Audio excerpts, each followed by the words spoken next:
10,000 টাকা দিচ্ছে রাজ্য সরকার। এখানে কীভাবে আবেদন করবে এবং কারা কারা পাবে সব কিছু কিন্তু আমি ডিটেলসে এই ভিডিওতে আলোচনা করেছি। সেই জন্য কিন্তু ভিডিওটা কন্টিনিউ দেখতে হবে, কেটে কেটে দেখলে কিন্তু বোঝা যাবে না। তো চলো বিস্তারিত আমি আলোচনা করে দিচ্ছি। দেখে না এখানে কী বলা আছে, নবান্ন স্কলারশিপ 2024 মাধ্যমিক পাস হলেই 10,000 টাকা দিচ্ছে মুখ্যমন্ত্রী।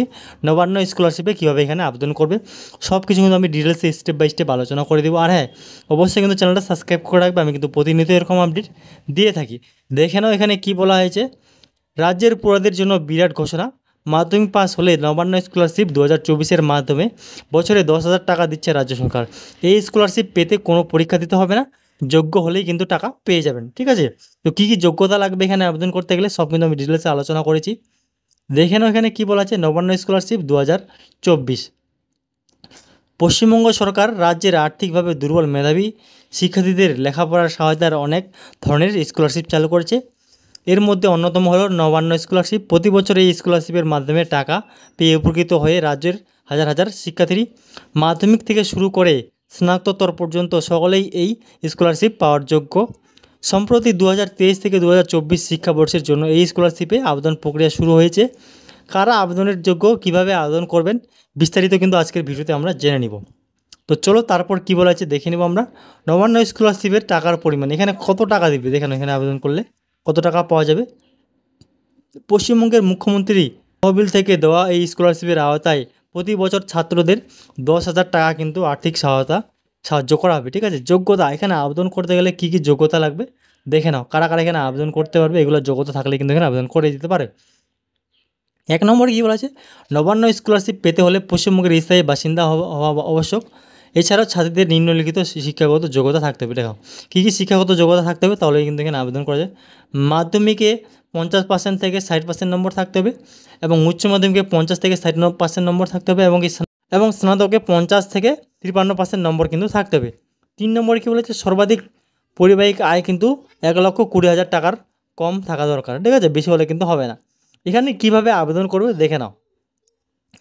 1 নম্বরে কী বলেছে, নবান্ন স্কলারশিপের জন্য আবেদন করার জন্য প্রথমে অফিসিয়াল ওয়েবসাইটে যেতে হবে। ঠিক আছে, আমি অফিসিয়াল ওয়েবসাইটের লিঙ্ক তোমার ভিডিও ডিসক্রিপশন বক্সে দিয়ে দেবো।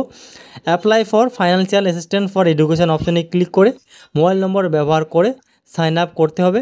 এরপর মোবাইল নম্বর যাচাই করে পাসওয়ার্ড তৈরি করে লগ ইন করে নিতে হবে। ঠিক আছে, লগ ইন করে নেওয়ার পরে তারপর কী করতে হবে, লগ ইন করার পর স্কলারশিপের ফর্ম পূরণ করতে হবে। সেখানে নিজেদের অভিভাবকের নাম, ঠিকানা, মাসিক আয়, এলাকার এমপি, বিধায়কের নাম সব বিভিন্ন তথ্য কিন্তু ওখানে দিতে হবে। আবেদন নম্বর প্রাপ্তির পর বর্তমান এবং পূর্ববর্তী শিক্ষাগত যোগ্যতার সমস্ত তথ্য যেমন কোর্সের নাম, বিদ্যালয়ের নাম, বোর্ডের নাম, ইনস্টিটিউটের নাম এবং কি পাসের শতাংশ ফিল আপ করতে হবে। সব কিন্তু এখানে ফর্মটা কিন্তু ডিটেলসে ফিল আপ করে দিতে হবে। ঠিক আছে, এরপরে নিজের ব্যাংকের নাম, তারপরে অ্যাকাউন্ট নম্বর এবং আইএফসি কোড কিন্তু প্রদান করে দিতে হবে। ফর্ম ফিল আপ করার পরে প্রয়োজনীয় নথিপত্র স্ক্যান করে আপলোড করে দিতে হবে। সমস্ত তথ্য যাচাই করে নবান্ন স্কলারশিপ ফর্ম সাবমিট করতে হবে, তবেই কিন্তু আবেদন প্রক্রিয়া সম্পূর্ণ হবে। ঠিক আছে, তো এখানে স্টেপ বাই স্টেপ কিন্তু আবেদনটা করে দিতে হবে।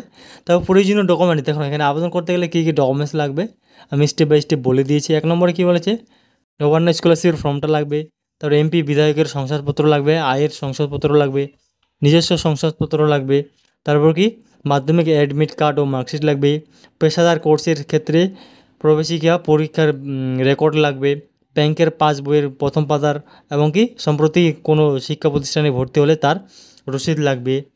ঠিক আছে, এগুলো কিন্তু ডকুমেন্টস লাগবে। তারপর দেখেন নবান্ন স্কলারশিপ স্ট্যাটাস চেক, যে এই আবেদন করে দেওয়ার পর কীভাবে স্ট্যাটাস চেক করবে সেটাও আমি বলে দিচ্ছি। আবেদন জমা দেওয়ার পর ওয়েবসাইটে লগ ইন করে আবেদনের স্ট্যাটাস চেক করা সম্ভব।